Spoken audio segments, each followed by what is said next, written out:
जब श्री कृष्ण ने अपने मामा कंस का वध कर दिया तो कंस के श्वसुर जरासंध ने श्री कृष्ण और यदुवंशियों का खात्मा करने की कसम खाई थी। इसके लिए वह आए दिन मथुरा पर आक्रमण करता रहता था। अंततः यादवों की सुरक्षा को ध्यान में रखते हुए श्री कृष्ण ने मथुरा को छोड़कर द्वारका जाने का निश्चय किया।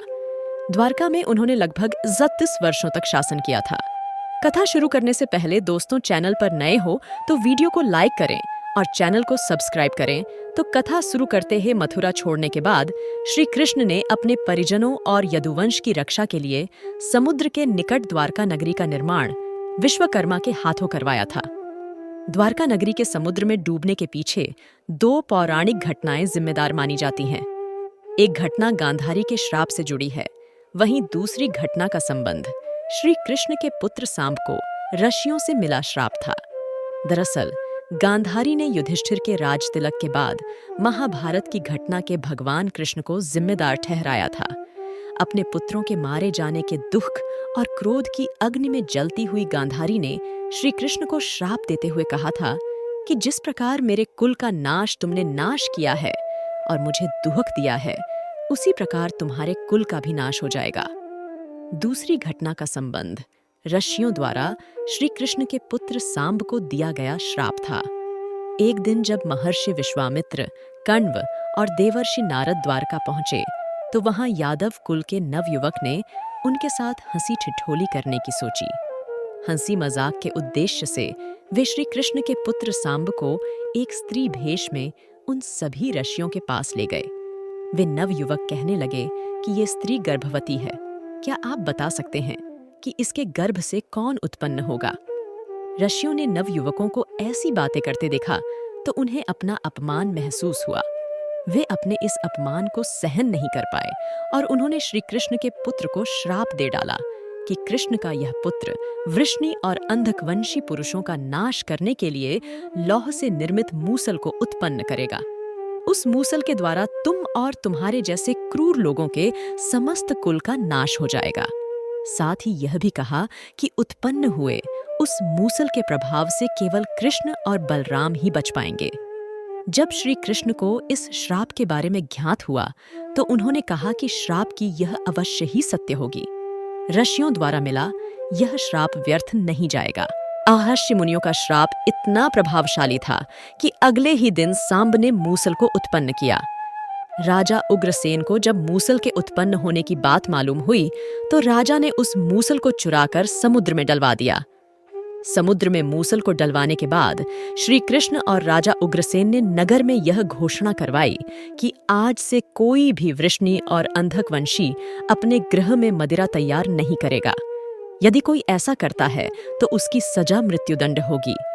इस ऐलान के बाद सभी द्वारकावासियों ने मदिरा को घर पर नहीं बनाने का प्रण लिया।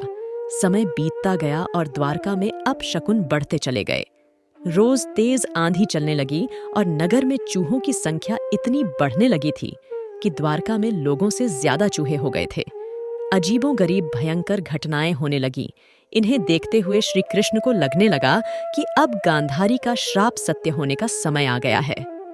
श्री कृष्ण ने पक्ष की अमावस्या पर गौर किया तो ये ठीक वैसा ही योग है जैसा महाभारत के युद्ध के समय बना था।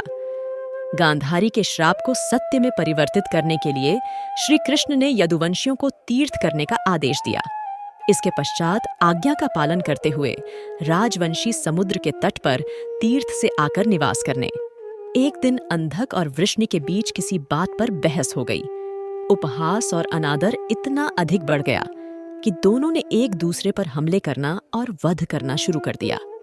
इस दौरान ऋषियों का शाप इस तरह सत्य हुआ कि सांब ने जिस मूसल को उत्पन्न किया था उसके प्रभाव से मैदान में मौजूद खड़ी एरका घास को लड़ाई के दौरान को भी उखड़ता उससे एक मूसल उत्पन्न होने लगता। वह मूसल बहुत शक्तिशाली था जिसके के केवल एक वार से मृत्यु संभव थी। इस तरह वहां मौजूद सभी लोग मारे गए। जब श्री कृष्ण उस प्रभास क्षेत्र में पहुंचे तो अपने परिजनों को मृत देखकर अत्यंत दुखी हो गए। क्रोध में आकर श्री कृष्ण ने वहां खड़ी घास को उखाड़ा तो वह मूसल में तब्दील हो गई। इसके बाद श्री कृष्ण ने उस मूसल से वहां मौजूद जीवित लोगों पर वार कर दिया, क्योंकि इन लोगों ने अपने ही लोगों को मारा था।